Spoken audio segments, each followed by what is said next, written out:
শীতের সিজনে বাংলাদেশেও এখন প্রচুর পরিমাণে ব্রকলি পাওয়া যায়। আর কে কিভাবে ব্রকলিটা খেতে পছন্দ করেন আমাকে কমেন্ট করে জানাতে পারেন। তবে আমার কাছে ঝাল ঝাল করে মাছ দিয়ে এই ব্রকলি ভর্তা খুবই মজা লাগে। মাছ কিংবা মাছ ছাড়া যে কোনোভাবেই কিন্তু এই ভর্তাটা করে খাওয়া যায়।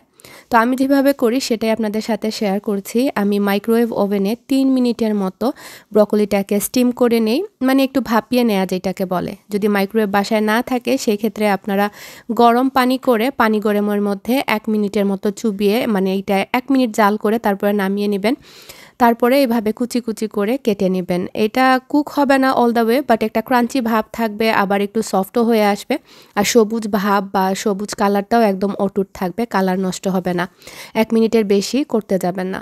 তো আমি চাকু দিয়ে কুচি কুচি করে কেটে নিয়েছি। আর এখানে মাছ নিয়েছি, এটা সোয়াই ফিশ ফিলে। আমি লবণ মরিচ হলুদ মেখে এটা এয়ার ফ্রায়ারে বেক করে নিব, বা আপনারা চাইলে তেলে ভেজে নিতে পারেন। আপনারা যে কোনো মাছ দিয়ে এটা করতে পারেন। কাঁটাযুক্ত মাছ হলে কাঁটাটা বাছতে হবে, এতটুকুই কষ্ট করতে হবে, আর কিছুই না।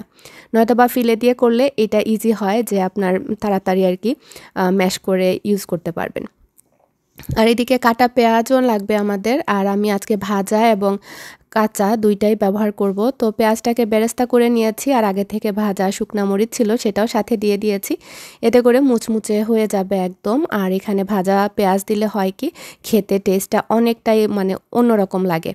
আপনারা চাইলে শুধুমাত্র ভাজা পেঁয়াজ দিয়েও করতে পারেন, যদি সংরক্ষণ করতে চান রেগুলার ফ্রিজে ৩-৪ দিনের মতো। কাঁচা পেঁয়াজে আসলে একটু স্মেল হয়ে যায় যখন আপনি সংরক্ষণ করেন ফ্রিজের মধ্যে। সংরক্ষণ বলতে কি, রেখে খাওয়া যেটাকে বলে ভর্তা আর কি। আর কাঁচা পেঁয়াজ দিলে সাথে সাথেই খেয়ে নিতে হয়, তখন কাঁচা পেঁয়াজের সেই বাজে গন্ধটা হয় না, আর খেতেও ভালো লাগে। তো দেখতেই পেরেছেন আমি পেঁয়াজের বেরেস্তা দিয়েছি, শুকনা মরিচ দিয়েছি, তারপরে ধনিয়া পাতা দিয়েছি, কাঁচা পেঁয়াজ দিয়েছি, কাঁচা মরিচও দেয়া যায়। তারপরে হচ্ছে ভেজে রাখা মাছগুলো দিয়ে দিয়েছি। আর এইভাবে ভালো করে একটু মুচমুচে করে মাছটা ভেজে নেবেন। যদি কেউ মাছ পছন্দ না করেন সেই ক্ষেত্রে মাছটা পুরোটাই অ্যাভয়েড করতে পারেন, শুধুমাত্র ব্রকলি এভাবে খেয়ে দেখবেন খুবই ভালো লাগে। আর অবশ্যই লাগবে সরিষার তেল। যে কোনো ভর্তাতে আমাদের তো মাস্ট লাগে সরিষার তেল, এটাতে একটা ঝাঁঝালো ভাব আসে। ভালো কোয়ালিটির সরিষার তেল ব্যবহার করার চেষ্টা করবেন। সরিষার তেল দিয়ে লবণটাও কিন্তু আন্দাজ করে দিয়ে দিয়েছি। আর এখন ভালো করে চটকে ভর্তা যেভাবে মাখাতে হয় সেভাবেই মাখিয়ে নিচ্ছি। আর ভর্তা মাখানোর উপরেই কিন্তু আপনার যে কোনো ভর্তার মজা ডিপেন্ড করে। যত বেশি কষলে মাখাবেন তত বেশি মজা হবে। তো ব্যাস রেডি হয়ে গেল মজাদার ব্রকলি ভর্তা মাছ দিয়ে। তবে মাছ ছাড়াও কিন্তু খেতে ভালো লাগে। অবশ্যই বাসায় ট্রাই করবেন যারা এখনও ট্রাই করেননি। আর গরম গরম ভাতের সাথে কিন্তু খেতে অসাধারণ লাগে।